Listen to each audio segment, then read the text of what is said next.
अब कार्यक्रम में आगे बढ़ते हैं और पैनल से मिलवाती हूँ। फंडामेंटल राय देने के लिए हमारे साथ होंगे मोतीलाल ओसवाल की स्नेहा पोद्दार जी। टेक्निकल कॉल्स लेंगे हम प्रकाश गाबा, मानस जायसवाल, रचना वैद्य, सोनी पटनायक, प्रशांत सावंत और जतिन गेड़िया जी से।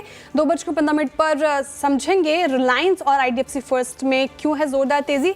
2:20 पर दीपाली राणा बताएंगे आपको कैसे रहे जून में ऑटो बिक्री आंकड़े। 2:25 पर स्पेशलिटी केमिकल पर खास खबर लेकर आएंगे सोनल भूतरा। और 2:35 पर पहली तिमाही में आईटी कंपनियों के नतीजे कैसे रह सकते हैं, रिसर्च लेकर आएंगे कंचन नौटियाल।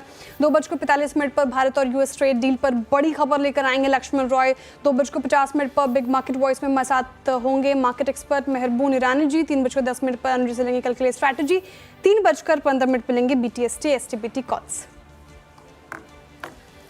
ओके, चलिए फिर शो की शुरुआत करते हैं, मतलब ट्रेड्स की शुरुआत करते हैं। पैनल तैयार है हमारे साथ। गुड आफ्टरनून गाबा सर, बताइए क्या रहेगा आपका ट्रेड आज के लिए? Good afternoon to you. I think stock होना चाहिए बैंकिंग क्षेत्र से, वो है फेडरल बैंक। यहाँ पर रेजिस्टेंस नहीं है, बहुत अच्छा आपको मिला है। ट्रेड करें 217 रुपये 80 पैसे पर फेडरल बैंक। मेरे ख्याल से 216 का स्टॉप लगा चले, बस एक रुपये 80 पैसे का। नियर टर्म टारगेट 222 का है। 225 भी आते दिनों में देखेंगे। यहाँ पर रेजिस्टेंस नहीं है और एक फ्रेश अपमूव मिला है फेडरल बैंक में। 217.80 पर federal bank at career high, याद रखिएगा, बहुत स्ट्रॉन्ग बाइंग है। डायरेक्टर साहब प्लीज फ्यूचर्स वाई रखिएगा। इसने अपना प्रीवियस स्विंग हाई 213 रुपये 80 पैसे वो बाइसेक्ट कर दिया आज, और बहुत स्ट्रॉन्ग बाइंग है यहाँ पर। मानस, आपका ट्रेड? वीरेंद्र जी, सीएससी पे खरीदारी करने की राय रहेगी। यहाँ पर फ्लैग पैटर्न का ब्रेकआउट है, वॉल्यूम्स काफी बेहतर है, तो 172.90 के स्टॉप लॉस से खरीदारी करेंगे और 182 रुपए 182 के टारगेट सेट करेंगे। ये कैश लेवल्स है। चाहें तो at the money call option ले सकते हैं 175 वाला, 7 रुपए 30 पैसे 35 पैसे पे ट्रेड हो रहा है। वहां पर आपको 5.5 रुपए के स्टॉप लॉस से इस ऑप्शन में खरीदारी करनी है और 11.5 रुपए के टारगेट सेट करने हैं। ओके, सीईएससी डे हाई पे कर रहा है कारोबार 2.5% की तेजी के साथ। यहाँ पे खरीदारी की राय मानस जी की तरफ से आती हुई।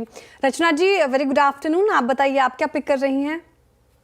जी गुड आफ्टरनून। मेरी तरफ से जेएसडब्ल्यू स्टील के फ्यूचर्स रहेंगे जिसको हम लॉन्ग करेंगे और हम 1033 पे बैठे हैं। हम यहाँ पे ऐसे लगाएंगे 1024 पे और इस एसएल के साथ इसको फ्यूचर्स को लॉन्ग करेंगे जिसका टारगेट होगा, पहला टारगेट 1040 और उसके बाद 1046।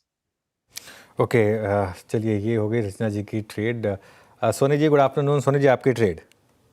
Good afternoon everyone. मेरा यहाँ पे बाय रिकमेंडेशन है बैंक इंडिया पे। फ्यूचर्स पे खरीदारी कर सकते हैं। वॉल्यूम्स के साथ एक स्ट्रॉन्ग ब्रेकआउट आया है और सारे मूविंग एवरेज के ऊपर यहाँ पे सस्टेन कर रहा है, सो फ्यूचर्स पे बाय कर सकते हैं। स्टॉप लॉस रहेगा यहाँ पे 118.5, टारगेट है 125 और 127 के दो टारगेट्स है यहाँ पे।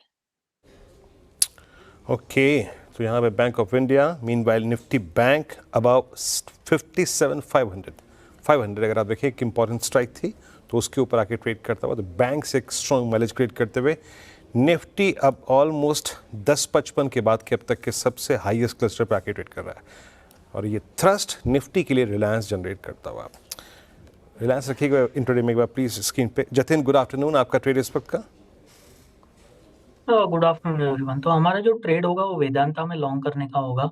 अर्ली चार्ट्स पे एक बुलिश फ्लैग पैटर्न का ब्रेकआउट आया है। हमें लगता है कि next leg of the up move start हो चुका है। 460 के स्टॉप लॉस के साथ लॉन्ग करने की सलाह रहेगी। ऊपर में 485 और 500 के टारगेट्स रहेंगे। ओके, वेदांता भी डे हाई पर शानदार रैली इसमें भी देखने को मिल रही है। जतिन जी की पिक आती हुई यहाँ पे। तो टेक्निकल कॉल्स हो गए पूरे। गाबा सर ने फेडरल बैंक पर बेट लगाया है, खरीदारी की राय उनकी तरफ से आती हुई। मानस जी कह रहे हैं सीएससी में आप खरीदारी कीजिए। रचना जी को पसंद आ रहा है जेएसडब्ल्यू स्टील, यहाँ पे फ्यूचर्स में खरीदारी की राय। सोनी जी कह रही है बैंक ऑफ इंडिया पर बेट लग सकती है। साथ ही जतिन जी ने अभी वेदांता पिक किया है। हमारे साथ मौजूद है स्नेहा पोद्दार जी। स्नेहा जी, स्वागत है कार्यक्रम में। Very good afternoon to you. आप बताइए आप क्या पिक कर रही है फंडामेंटली, कौन सा स्टॉक आपको अच्छा लग रहा है? Good afternoon. तो मेरी फंडामेंटल पिक है फेडरल बैंक, जो कि हमें लॉन्ग टर्म प्रोस्पेक्ट से काफ़ी अच्छा लग रहा है। बेसिकली बैंक में जो नए सीईओ के अंडर बैंक अपने जितने भी पुराने गैप्स है उसको एड्रेस करने की कोशिश कर रहा है और एक नए ग्रोथ की तरफ मूव कर रहा है, तो अक्रॉस बिजनेस डाइवर्सिफाई कर रहा है, अक्रॉस ज्योग्राफीज डाइवर्सिफाई कर रहा है। इनफैक्ट लास्ट फ्यू क्वार्टर्स में उसके नतीजों के थ्रू भी एक जो चेंजेस है वो काफी रिफ्लेक्ट भी हुए हैं, और पूरे एंटायर पोर्टफोलियो को बैंक एक वैसे रिबैलेंस करते हुए हाई यील्ड सेगमेंट्स की तरफ मूव कर रहा है, जो कि उसके नतीजों में उसके रिटर्न रेशियोज में रिफ्लेक्ट कर रहा है। तो फेडरल बैंक मेरी सलाह रहेगी with target price of 250। Okay, federal bank, ये हो गई स्नेहा जी की पिक। आज वैसे बैंक